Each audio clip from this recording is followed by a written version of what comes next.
Okay, real quick vocal technique tip. That's quite the tongue twister.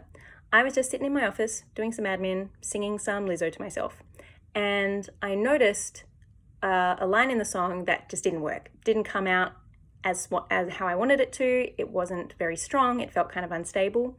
So there's these two lines in the song where there's a lower line and then the same lyrics on a higher line. Am I ready? Am I ready?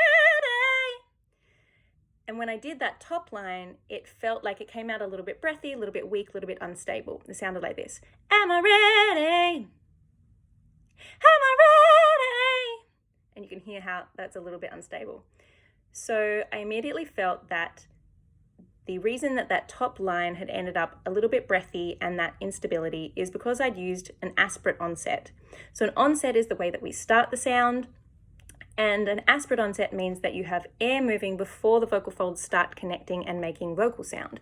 So anything with an H is usually going to be an aspirate onset. If I said the words aspirate onset with aspirate onsets, it would be aspirate onsets.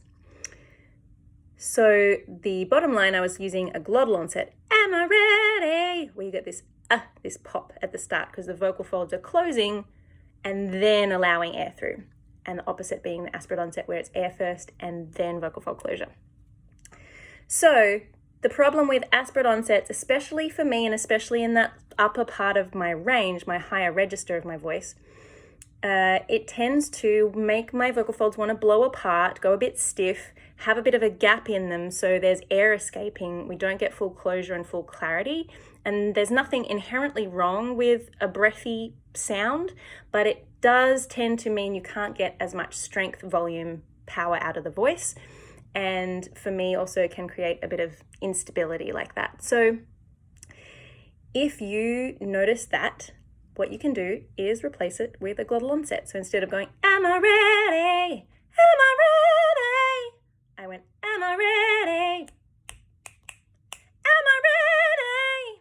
And immediately that gives me heaps more clarity, better closure. It's a clean sound and it's much more strong and powerful. And my twang is coming through to support that more strength and power in the sound as well.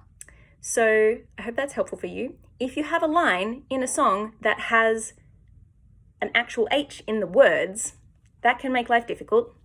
So what I would do in that context is replace the H with a Y and then gradually get rid of the Y and bring in a really small H. So let's say that the words in that line were actually, how are you? So, how are you? And that H is going to make me want to push a whole bunch of air into it. How are you? Which, as you can hear, is going to create instability in the sound and reduce the clarity and increase breathiness. So if I went, how are you? Replace it with a Y. How are you? Practice it that way. And then reduce that Y, make it smaller. How are you? How are you? And then make a small H. How are you? How are you?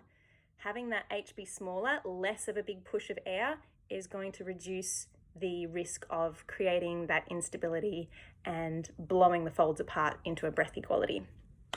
I hope that you find that helpful. Let me know how you go with it, and I'll talk to you again soon.